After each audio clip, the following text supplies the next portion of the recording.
तो देखिए आज हम पढ़ेंगे कक्षा 10 मैथ प्रश्नावली 8.1 का 5 सवाल।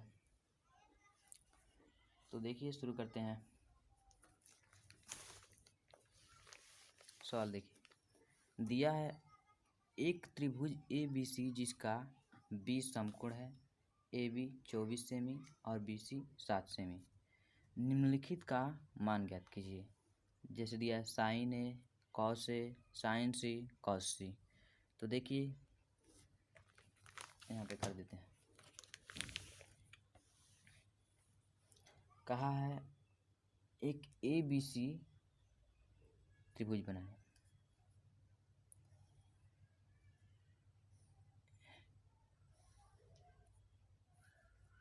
जिसमें हमारा B समकोण है। B समकोण हो गया। इसको किसी को भी इसको A इसको C मान सकते हैं, चाहे इसको A इसको C मान सकते हैं। तो मान लीजिए ये C हो गया। अब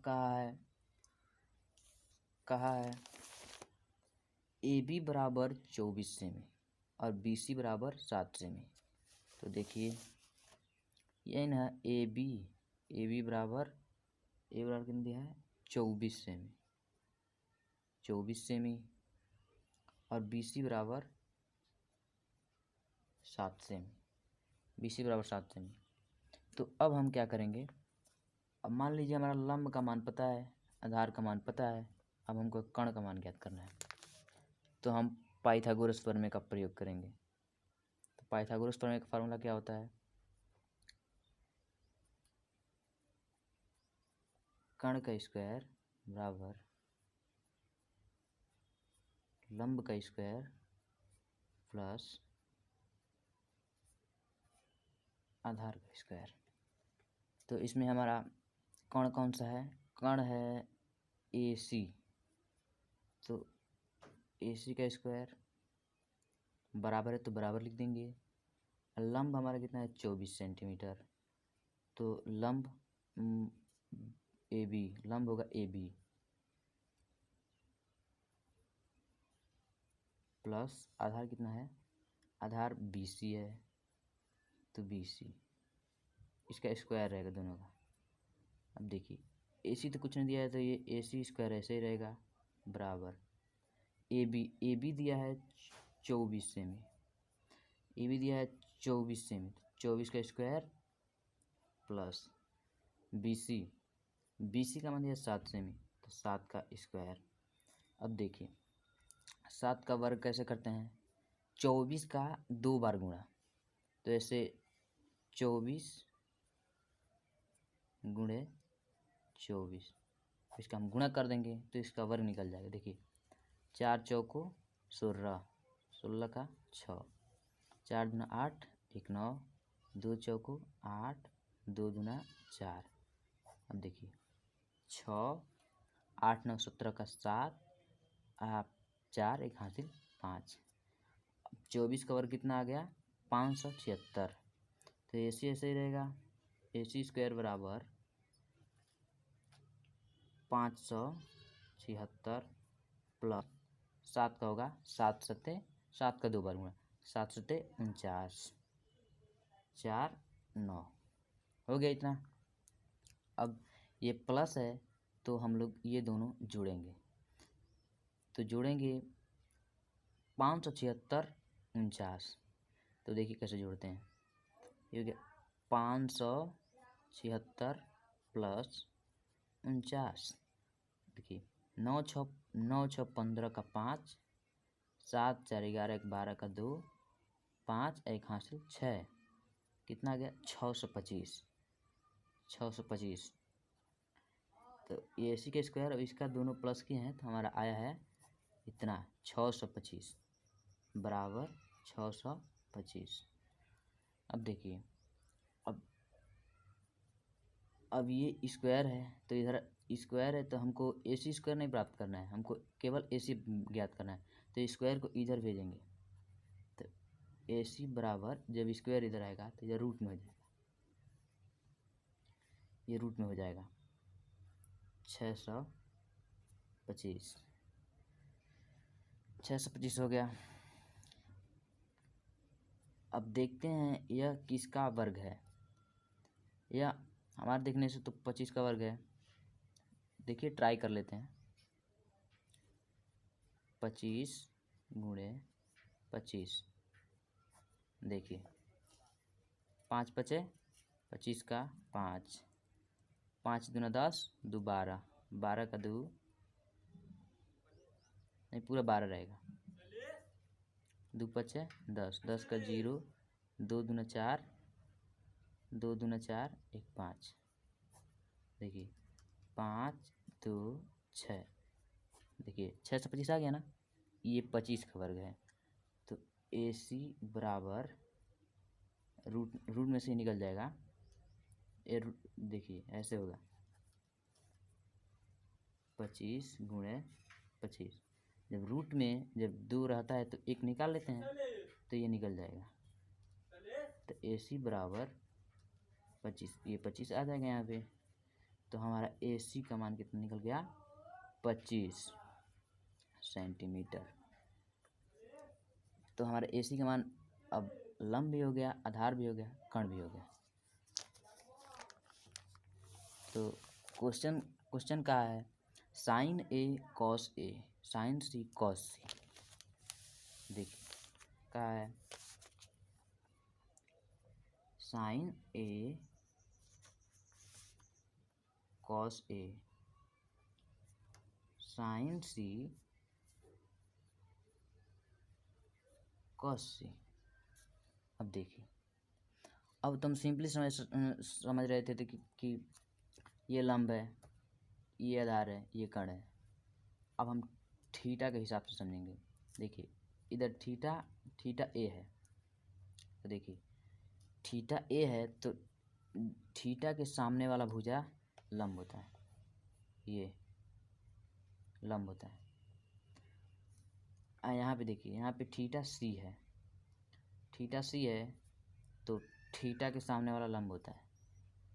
तो जब थीटा C रहेगा तो ये लंब होगा, जब थीटा A रहेगा तो ये लंब होगा। जब थीटा C रहेगा तो ये लंब होगा, जब थीटा A रहेगा तो ये लंब होगा। तो हमारा पूछा है साइन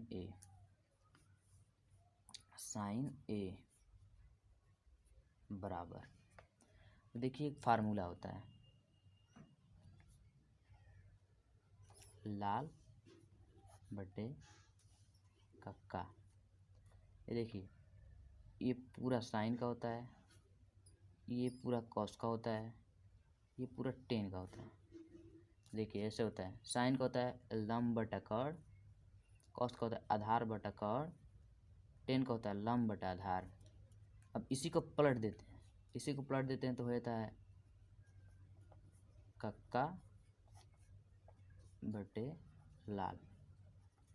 देखिए ये पूरा कौशिक का हो जाता है, ये पूरा सेक का हो जाता है, ये पूरा कॉट का हो जाता है।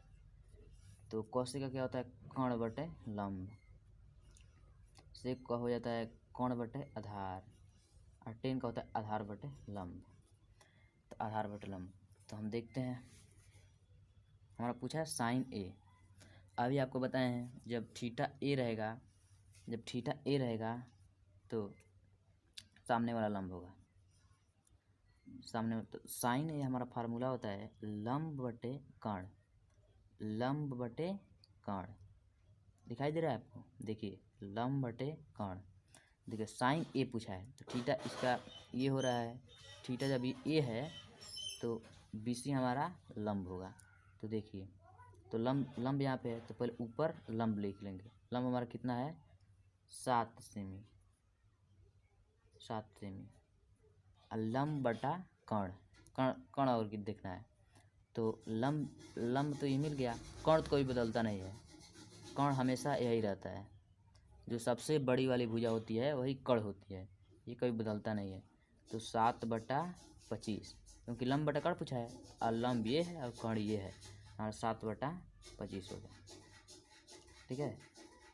अब पूछा है कॉस A। देखिए कॉस A पूछा है तो कॉस का फार्मूला होता है आधार बटा कर्ण, आधार बटा कर्ण। तो देखिए सिंपली जब ये थीटा है तो ये लंब होगा, ये कोण होगा, तो ये आधार हुआ ना।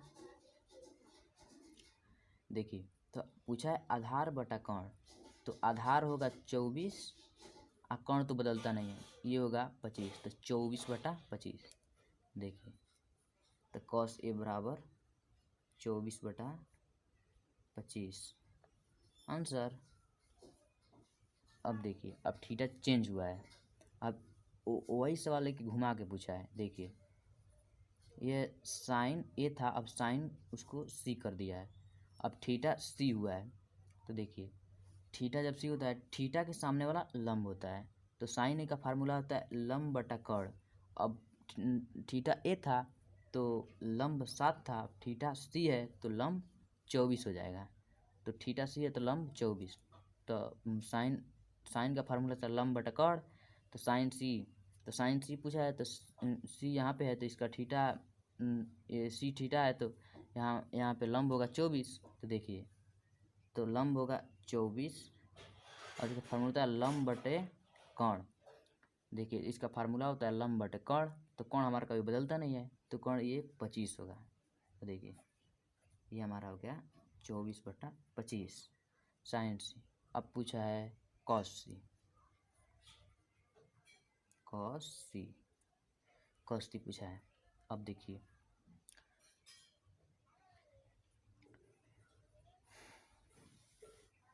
अब कॉस सी पूछा है, कॉस सी पूछा है, कॉस सी का फार्मूला होता है आधार बटा कोण।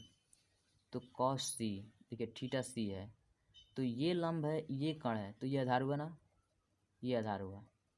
तो कॉस सी आधार कितना है 7, और कोण कितना है, कोण तो कभी बदलता नहीं है, ये कोण एक ही रहता है, सबसे बड़ी वाली भुजा कोण होती है, ये सबसे बड़ी वाली भुजा है, यही कोण है, तो कोण कभी बदलता नहीं है। तो ये पूछा है कॉस सी, तो कॉस का फार्मूला था आधार बटा कोण, तो आधार हमारा 7 हो गया और कोण 24, तो 7/25।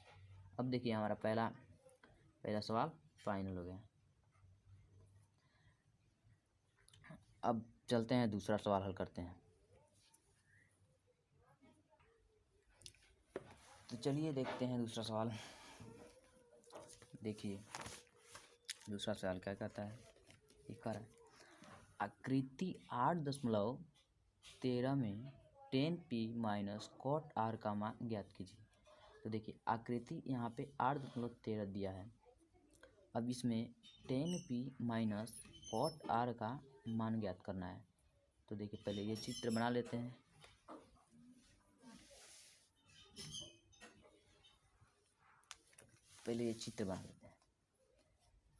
यह एक PQR त्रिभुज है, PQR, इसमें Q समकोण है, ये P है, Q है, ये R है। देखिए यहाँ पे PQ बराबर 12 सेमी दिया है, अब PR बराबर 13 सेमी दिया है।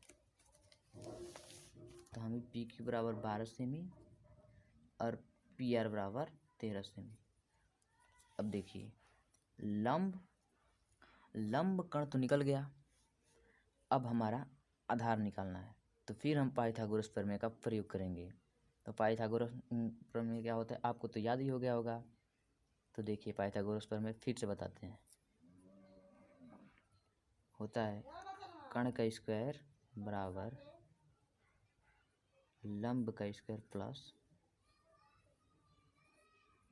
आधार का स्क्वायर। तो देखिए तो हमारा कण कितना है, कण देखिए ये सबसे बड़ा भुजा है ना, यही कण है, ये तो कोई बदलता नहीं, आप जानते ही हैं। देखिए तो कण का स्क्वायर, तो कण कितना है हमारा 13।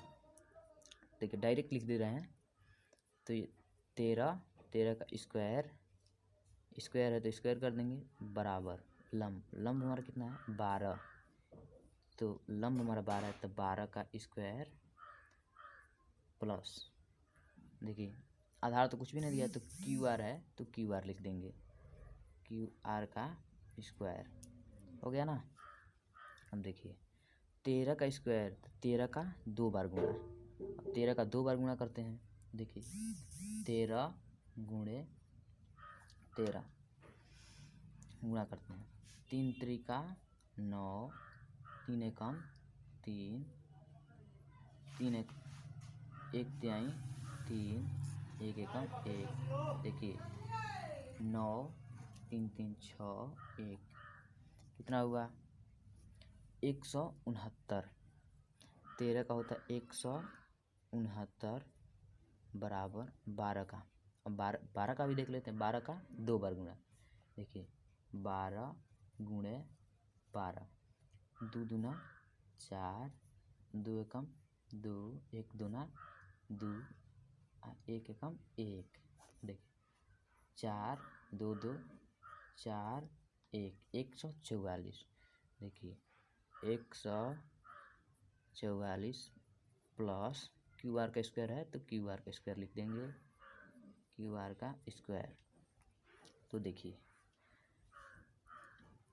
इधर यहाँ पे कोई भी चिन्ह है तो यहाँ पे क्या है प्लस है, तो इधर ये प्लस में है तो इधर जाके माइनस में आएगा। तो देखिए 169 माइनस 144 बराबर क्यू आर का स्क्वायर। ये क्यू आर इधर ये बराबर के इधर है और 144 इधर आ गया है। देखिए इधर माइनस में आ गया है।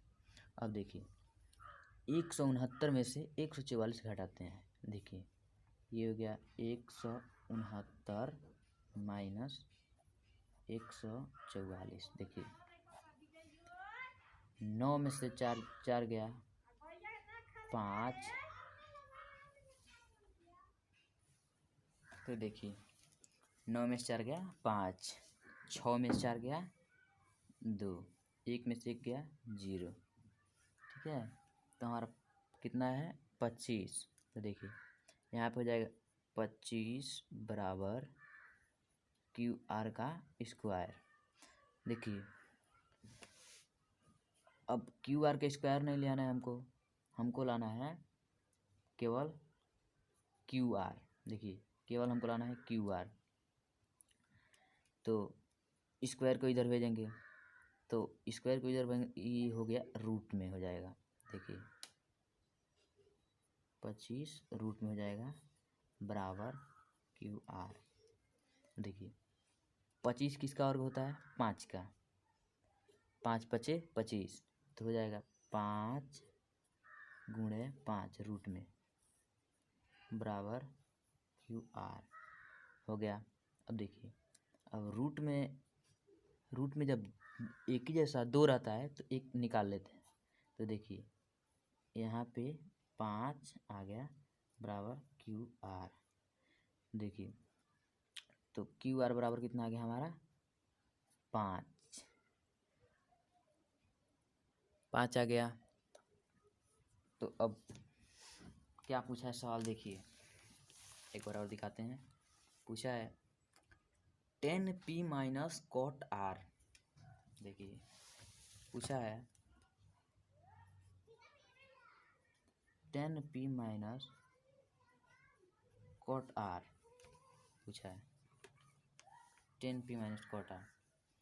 तो देखिए जब थीटा p है तो लंब ये होगा, थीटा p है तो लंब ये होगा 5। अगर थीटा r रहेगा तो लंब ये 12 होगा। 12 देखिए फिर फार्मूला लिखते हैं लाल बटे काका, इसका उल्टा करेंगे कितना होता है काका बटे लाल। तो देखिए 10p पूछा है तो साइन कॉस 10, हाँ तो देखिए यही ना है साइन कॉस 10, 10 यही है। देखिए 10 दिया है लंब बटा आधार, लंब बटा आधार दिया है। तो देखिए 10p पूछा है तो देखिए थीटा ये हमारा ये है p, तो लंब क्या होगा 5। देखिए लंब बटा आधार 10p बराबर लंब बटा आधार। देखिए तो थीटा p है तो ये होगा लंब, तो लंब हमारा हो जाएगा 5, लंब बटा आधार नीचे है ना, तो आधार हमारा देखिए, मान लीजिए ये तो कर्ण परमानेंटली गिर रहता है। अब ये हमारा लंब हो गया, तो बचा कौन, यही ना, तो यही हमारा आधार होगा। तो आधार कितना है, 12। अब ये यहाँ पे माइनस का चिन्ह है, तो यहाँ पे माइनस का चिन्ह लगा देंगे। अब देखिए, अब पूछा है कॉट आर, तो साइन गिनेंगे यहाँ पे, sine cos tan cosec sec cot. तो देखिए, तो कॉट हमारा यही ना है, आधार बटा लंब, आधार बटा लंब। तो देखिए, तो यहाँ पे पूछा है थीटा, यहाँ पे आर है, थीटा यहाँ पे आर है, तो टेन होता है आधार बटा लंब। देखिए, अगर थीटा यहाँ पे आर है, देखिए आर है थीटा, तो लंब ये होगा और कर्ण ये होगा, तो सिंपली बात है, आधार 5 होगा। तो देखिए, तो कॉट आर होता है आधार बटा लंब, तो कॉट आर, आर ये लंब होगा, ये कर्ण होगा, तो ये आधार लिखना है, तो आधार हमारा कितना होगा, 5 होगा, और आधार बटा लंब। अब ये थीटा है, आर थीटा है, तो इसके सामने वाला लंब, तो इसके सामने क्या है, 12, तो ये होगा 12। तो अब देखिए, 5 में से 5 गया 0, 12 12 का लसा 12, जब 12 से 0 में भाग देंगे तो आएगा 0, आंसर।